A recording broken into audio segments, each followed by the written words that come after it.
আসসালামু আলাইকুম ফ্রেন্ডস, আজকে আমি আপনাদেরকে চিংড়ি শুটকির ভর্তার রেসিপিটা শেয়ার করব। তো চিংড়ি শুটকির ভর্তার রেসিপিটা আমি খুব সহজভাবেই করেছি, অবশ্যই আপনাদের ভালো লাগবে আশা করি। তো চলেন আমি প্রসেসিংয়ে চলে যাই। আমি প্রথমেই নিয়েছি কিছু চিংড়ি শুটকি, বাজারে পাওয়া যায়, একদম ছোটো ছোটো পাতলা, একটু পরিষ্কার করে নিতে হবে।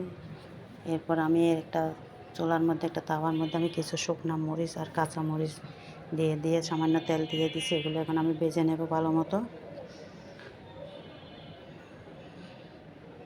আমার ভাজা প্রায় হয়েই গিয়েছে।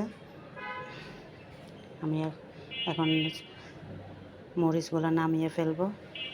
আমি শুকনা মরিচ আর কাঁচা মরিচ দিয়েছি, আপনারা চাইলে শুধু শুকনা মরিচ দিয়েও করতে পারেন, আবার চাইলে শুধু কাঁচা মরিচ দিয়েও করতে পারেন। আমি দুই ধরনেরই দিয়েছি।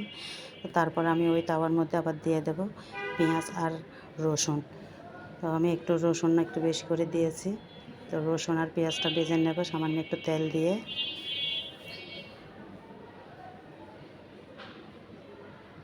রসুন আর পেঁয়াজটা আমি একটু লাল করে ভেজে নেব। তো আমার রসুন আর পেঁয়াজ ভাজাটা প্রায় হয়েই গিয়েছে।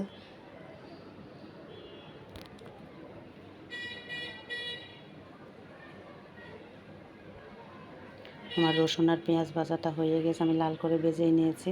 এটা এখন আমি নামিয়ে ফেলবো।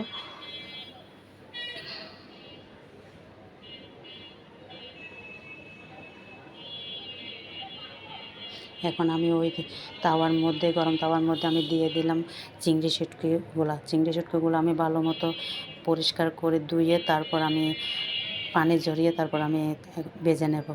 আর দেখতেই পারছেন আমি ভালো মতো পরিষ্কার করে নিয়েছি, কারণ এই ছোটো চিংড়ির মধ্যে অনেক রকম ময়লা থাকে। এগুলো ভালো মতো বেছে তারপর ধুয়ে নিয়েছি, ধুয়ে পানি ঝরিয়ে তারপর এখন আমি ভালো মতো ভেজে নেব। সামান্য একটু তেল দিয়ে আমি একটু লাল লাল করে মচমচ করে ভাজবো। তো চিংড়ি শুটকিটা আমার প্রায় ভাজা হয়ে গিয়েছে। আমি এখন চিংড়ি শুটকিটাও নামিয়ে ফেলবো।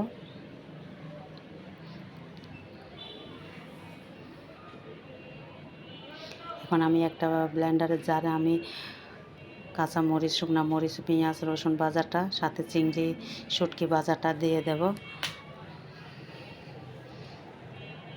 এর মধ্যে দিয়ে দেব স্বাদ মতো লবণ। আমি আমার ভর্তার দিয়ে আমি ব্লেন্ডার করে নিয়েছি, যে ব্লেন্ডার করে এই যে আমার ভর্তাটা রেডি।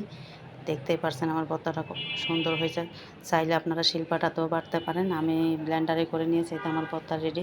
তো আজকে আমার এই চিংড়ি শুটকির ভর্তার রেসিপিটা কেমন লাগলো অবশ্যই কমেন্ট করে বলবেন, আর ভালো লাগলে ভিডিওটি অবশ্যই শেয়ার করে দেবেন। তো আজ পর্যন্তই, আল্লাহ হাফেজ, সবাই ভালো থাকবেন।